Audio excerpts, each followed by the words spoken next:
नमस्कार विद्यार्थी मित्रांनो, स्वागत आहे आपल्या यूट्यूब चॅनल ज्याचं नाव आहे मोहित मोटिवेटेड एक्झाम चॅनल। आज आपण बघणार आहोत महाटीच्या संदर्भात थोडक्यात पण महत्त्वाची। चला आपण सुरुवात करूया व्हिडिओला। आत्मनिरीक्षण व बाह्यनिरीक्षणाच्या पद्धती परस्पर पूरक आहेत व त्यामुळे मनोव्यापाराचा अर्थ लावता येतो। ज्याचे निरीक्षण करावयाचे आहे त्याला त्याची बिलकुल कल्पना न देता केलेले निरीक्षण म्हणजे नैसर्गिक निरीक्षण होय। नैसर्गिक परिस्थितीत व्यक्तीच्या किंवा प्राण्याच्या वर्तनात केलेले निरीक्षण म्हणजे बाह्य निरीक्षण होय। निरीक्षकाला आपल्या पूर्वग्रह दूर ठेवावा लागतो।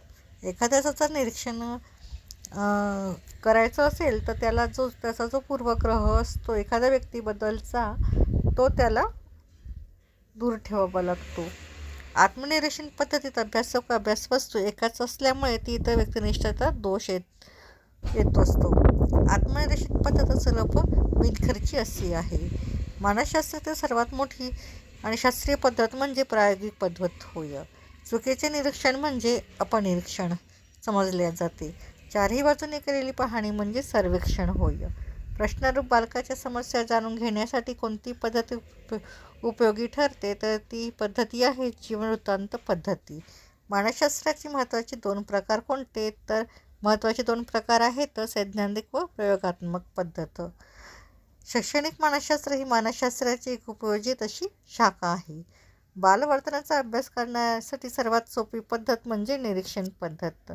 वुडवर्थने वर्तनाचे सूत्र B=SOR असे सांगितलेले आहे। अनुभूतीद्वारा व्यक्तीच्या वर्तनात हळूहळू घडून येणारे बदल म्हणजे शिक्षण होय अशी ही व्यक्तिवर्तनाची व्याख्या गिलफोर्ड यांनी केलेली आहे। अनुभवाद्वारे व्यवहारात होणाऱ्या बदलास शिकणे म्हणजे अधिगमन होय असं गेट्स यांनी म्हटले आहे। कोणतीही अशी क्रिया जी व्यक्तीच्या विकासात पायाभूत होते व त्याच्या वर्तमान व्यवसाय व अनुभवात मात्र भिन्नता निर्माण करते तिला शिक्षण असे म्हणतात असे वुडवर्थ यांची ही व्यक्तिविकासाबाबतची व्याख्या आहे। आचरणात प्रगतिशील बदल घडवून आणण्याची धडपड म्हणजे शिकणे होय। परिस्थितीत अनुकूल बदल घडवून आणण्याची धडपड म्हणजे शिक्षण होय। प्रेरणा ही गरजेतून निर्माण होत असते। सभोवतालच्या परिस्थितीत संवाद साधणे म्हणजे समायोजन होय। कौशल्य संपादन करण्यासाठी आवर्तनांची आवश्यकता असते। अध्ययनवक्र अध्ययनाची मात्रा गती उन्नती किंवा अवनती स्पष्ट करते असं गेट्स यांनी म्हटले आहे। विशिष्ट कौशल्य संपादन करताना व्यक्तीने केलेली प्रगती त्यांच्यातील पारस्परिक संबंध कसा आहे याची कल्पना देणारा आलेख म्हणजे अध्ययनवक्र होय। प्रगती थांबण्याच्या काळास पठारावस्थेचा काळ असे म्हटले जाते।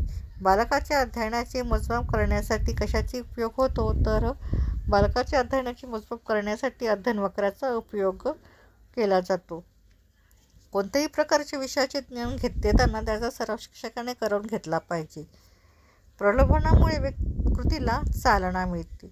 अभिसंधानात उद्दीपक महत्त्वाचा घटक मानला जातो। क्षेत्रीय उपपत्तीचे जनक वुड लेविन्स यांना म्हटले आहे। तर ही होती महाटीच्या संदर्भात थोडक्यात पण महत्त्वाचे प्रश्न। व्हिडिओ आवडल्यास व्हिडिओला लाईक करा, कॉमेंट्स करा, जास्तीत जास्त व्हिडिओ हाईप करून शेअर करा आणि चॅनलवर जर नवीन असाल तर असेच नवीन व्हिडिओ बघण्यासाठी व्हिडिओला सबस्क्राईब करायला विसरू नका।